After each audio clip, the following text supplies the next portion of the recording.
Assalamualaikum warahmatullahi wabarakatuh. Innal hamdalillah nahmaduhu wa nasta'inuhu wa nastaghfiruh wa na'udzu billahi min syururi anfusina wa min sayyiati a'malina. May yahdihillahu fala mudhillalah wa may yudlil fala hadiyalah. Asyhadu an la ilaha illallah wahdahu la syarikalah wa asyhadu anna Muhammadan abduhu wa rasuluhu la nabiyya ba'dah. Wassalatu wassalamu ala asyrafil anbiya'i wal mursalin wal mujahidin Muhammad sallallahu alaihi wasallam wa ala alihi wa ashabihi ajma'in. Amma ba'd. Para penonton pesantren Jalali yang dimuliakan oleh Allah, pagi ini, Ahad ini, alhamdulillah Allah anugerahkan kesehatan, Allah anugerahkan keimanan, dan juga Allah anugerahkan rasa cinta yang ada di relung-relung jiwa kita, sehingga dengan rasa cinta itu dan dengan kesehatan dan keimanan itu kita bisa beribadah terus kepada Allah Subhanahu wa ta'ala. Amin amin ya rabbal alamin. Dan dengan keimanan, dengan kesehatan dan rasa cinta itu, kita meniti hari depan yang penuh dengan tantangan, dan kita hadapi dengan penuh keimanan dan harapan kepada Allah Subhanahu wa ta'ala. Pagi ini akan dibacakan sebuah hadis dari Rasulullah Sallallahu alaihi wasallam yang satu hari melewati seorang perempuan yang sedang menangis di kuburan, menangisi entah anaknya, entah atau suaminya yang baru saja wafat, dan dia menangis dan ditegur oleh Rasulullah, bukan ditegur, diberi nasihat supaya bertakwa ya perempuan yang sedang menangis dan bersabar. Tapi perempuan itu karena tidak tahu yang memberi nasihat Rasulullah, terus kamu pergi, jangan dekat-dekat saya. Bagaimana reaksi setelah itu dari perempuan tadi? Kita bacakan hadisnya. Dari Anas radhiyallahu anhu, dia berkata, marran nabiyyu sallallahu alaihi wasallam alam ra'atin tabqi 'inda qabrin faqal ittaqillaha wasbiri faqalat ilaika 'anni wa innaka lam tusab bi musibati wa lam ta'rifhu faqila laha innahu nabiyyu sallallahu alaihi wasallam fa'atat baban nabiyyi sallallahu alaihi wasallam falam tajid indahu bawabin faqalat lam a'rifka faqal innamas sabru indas sadmatil ula, muttafaqun alaih. Jadi marron nabiyyu sallallahu alaihi wasallam, Nabi berjalan melewati seorang perempuan yang sedang menangis di atas sebuah kuburan. Kemudian Rasulullah itu memberi nasihat kepada perempuan yang sedang menangis itu, ittaqillah wasbiri, bertakwalah kepada Allah dan sabar menghadapi musibah ini, wahai perempuan. Faqalat ilaika anni, perempuan itu kemudian menjawab, biarkan aku, kamu sana jauh-jauh. Fa innaka lam tusab bi musibati, karena kamu enggak mengalami musibah yang sedang aku alami seperti sekarang ini. Pergi kamu. Ya. Walam ta'rifhu, kamu enggak tahu musibah yang saya sedang alami, yang membuat hati itu gundah gulana. Waqila laha innahun nabiyyu sallallahu alaihi wasallam. Kemudian dikatakan kepada perempuan itu Rasulullah, itu Nabi sallallahu alaihi wasallam yang barusan ngomong. Rasulullahnya sudah hilang dari lokasi itu. Kemudian setelah perempuan itu dikasih tahu bahwa yang negur tadi, yang ngasih nasihat adalah Nabi, dia kemudian bergegas ya, mendatangi rumah dari Rasulullah sallallahu alaihi wasallam, dan dia menduga rumah Rasulullah itu banyak penjaganya, ternyata nggak ada yang jaga. Kemudian dia berjumpa dengan Rasulullah ya. Kata wanita itu, lam a'rifka, tadi saya nggak tahu ya Rasulullah bahwa yang ngasih nasihat adalah engkau, saya nggak kenal. Faqal, kemudian Rasulullah menjawab, innama sabru indas sadmatil ula, sungguhnya sabar yang hakiki adalah sabar pada hantaman yang pertama. Pada saat-saat mengalami musibah, itulah sabar yang paling benar, yang paling hakiki, yang sabar senyata-nyata. Bukan sabar nanti setelah musibahnya hilang. Dalam riwayat Muslim disebutkan wanita itu menangisi anak kecilnya yang mati. Oh, ternyata menurut pensyarah hadis ini dalam kitab Riyadhus Shalihin karya Imam Nawawi, ulama besar dari Syria, ternyata wanita itu dia menangis terseduh-seduh karena anak kecilnya wafat ya. Hadis ini diriwayatkan oleh Imam Bukhari dalam kitab jenazah bab ziarah kubur, dan diriwayatkan hadis ini oleh Imam Muslim dalam kitab jenazah bab sabar terhadap musibah dan saat benturan yang pertama. Penjelasan kata hadis ini ada ungkapan Rasulullah, ittaqillaha wasbiri, artinya bertakwalah kepada Allah dan bersabarlah ya. Imam Qurtubi mengatakan jelas bahwa wanita itu berlebih-lebihan di dalam menangis. Imam Qurtubi adalah seorang ulama besar dari kota Cordova. Kota Cordova itu kota ilmu pengetahuan di masanya, letaknya di Spanyol, di bawah Perancis atau Eropa Selatan. Imam Qurtubi juga seorang mufasir, berjilid-jilid karyanya itu ya. Karya tulisnya yaitu tafsir Al-Qurtubi. Imam Qurtubi mengatakan jelas bahwa wanita itu berlebihan dalam menangis. Kemudian kata yang kedua yang dijelaskan oleh yang mensyarahkan hadis ini yaitu ilaika ani, menjauhilah dariku. Ini ucapan perempuan tadi setelah dikasih nasihat, kamu jauh deh, nggak usah ngomong gitu, pergi jauh. Kemudian Rasulullah meneruskan perjalanannya menuju rumah. Ada 6 pelajaran dari hadis yang pendek tadi. 1,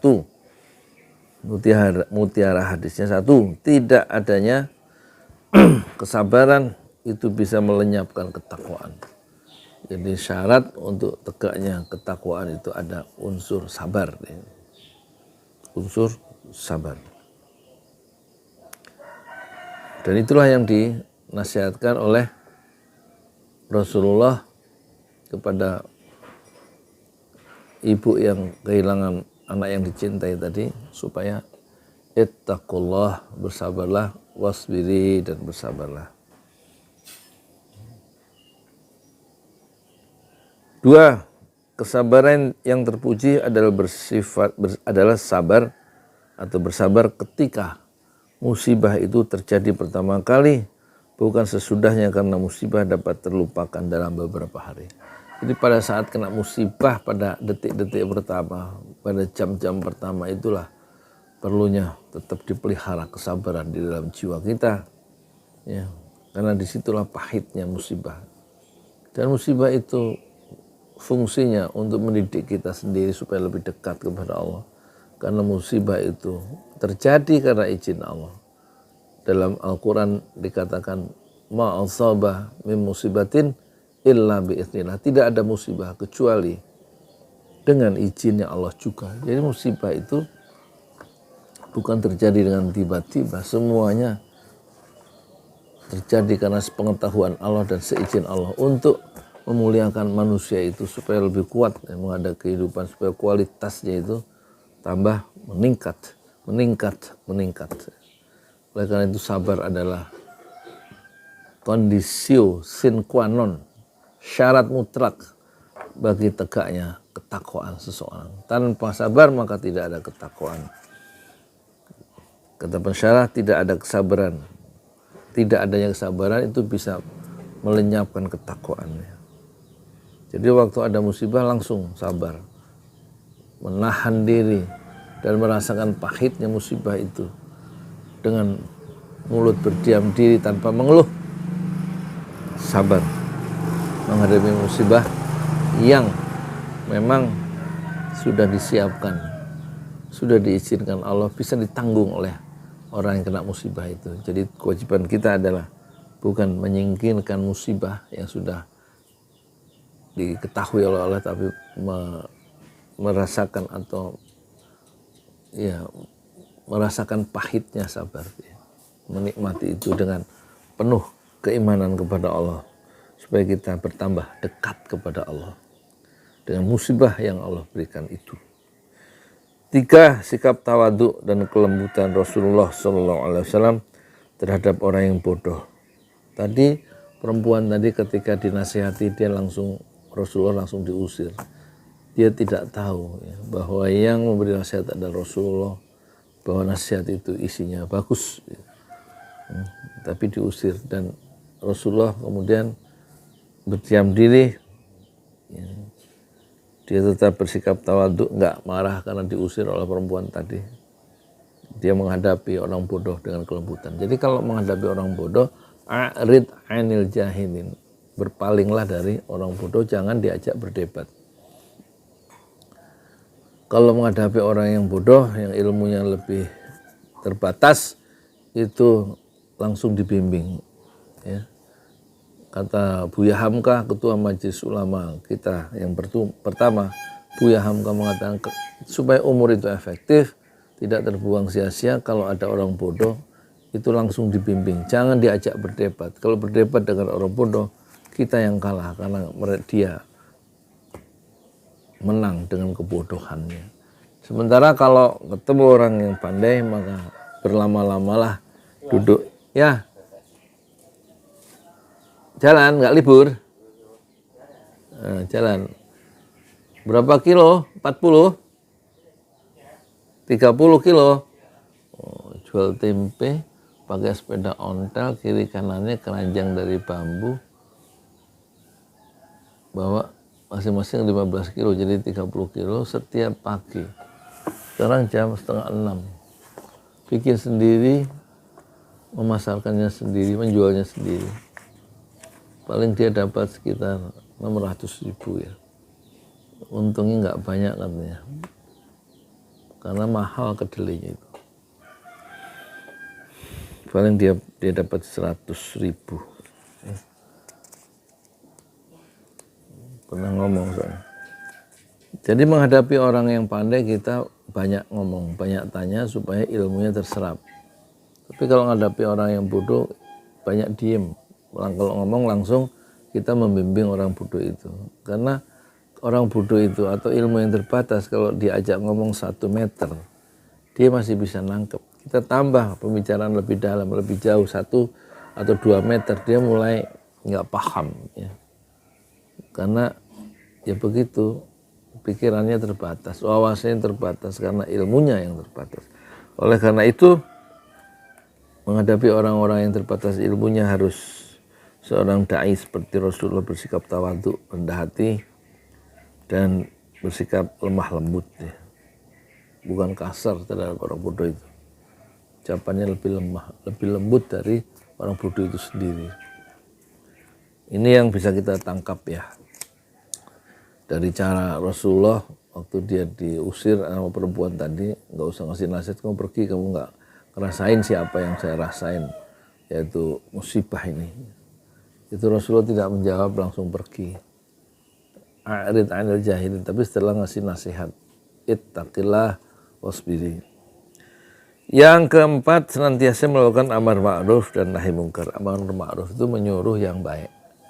Nahi mungkar itu melarang yang jelek-jelek, yang munkar, yang tidak dikenal secara akal sehat gitu ya. Ya, kalau amar ma'ruf itu mengkomando, yang baik kita komando supaya orang ikut. Dan kalau yang mungkar kita diskomando, kita halangi supaya tidak muncul, yang akan bisa ditiru oleh orang banyak yang kurang pengetahuan kemungkaran itu. Makanya harus dihilangkan kemungkaran. 5. Boleh ziarah kubur bagi wanita, karena seandainya ziarah kubur bagi wanita itu adalah perkara yang mungkar, maka Nabi Shallallahu Alaihi Wasallam pasti melarangnya. Disarankan ketika ada pemakaman, wanita tidak ikut, khawatirnya justru dia menangis di kuburan tadi, yang dilarang oleh Islam. 6. Kalau menangis dengan suara yang keras di atas kubur saja dilarang, maka bagaimana hukumnya menyimpan gambar di atas kuburan dan menghiasinya kuburan itu dengan bunga-bunga. Semoga ada manfaatnya, menyegarkan ingatan kita ya. Hadis ini, innamas sabru indas sadmatil ula, sungguhnya kesabaran itu adalah sabar pada hantaman pertama. Saat musibah itu kita alami, langsung kita sabar, merasakan pahitnya musibah itu, menahan diri supaya kita tetap dalam kondisi yang lebih baik setelah dapat musibah itu. Dengan sabar, maka keadaan lebih baik dan jiwa kita lebih matang menghadapi aneka ujian dalam kehidupan modern ini. Billahi taufiq wal hidayah. Assalamualaikum warahmatullahi wabarakatuh.